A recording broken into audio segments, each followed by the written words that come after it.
Æja, Fransi, þetta stórt. Já, þetta bara, við erum konur á staðinn sem við eigum heima, þannig að við erum glæðir. Þið voru bara miklu betri í þessum leik.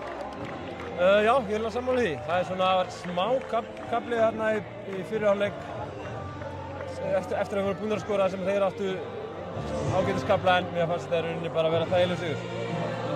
Og hvað var hugafarið eða hvað var þetta? Þið voru einhvern veginn miklu beittar allan tíma. Já, við vorum bara að fókusa allan tíman á næsta moment í leiknum og ætlum ekki að láta það sem við gerðum vel eða gerðum einhver mistök láta áhrif á okkur. Við heldum bara fókusnum vel allan leikin. Og hvað? Ertu byrjar að hugsa til næsta árs? Nei, rauninni ekki sko. Ég leiði mér það ekki fyrir leikin. Klára þennan leik fyrst.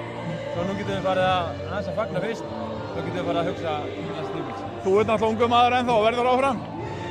Já, bara mér þetta skemmtilegt og maður getur eitthvað ennþá. Þá reynir maður líklegast þessi lengi maður getur. Og verður fagnað í kvöld? Já, það verður fagnað aðeins. Það fann ekki. Takk fyrir.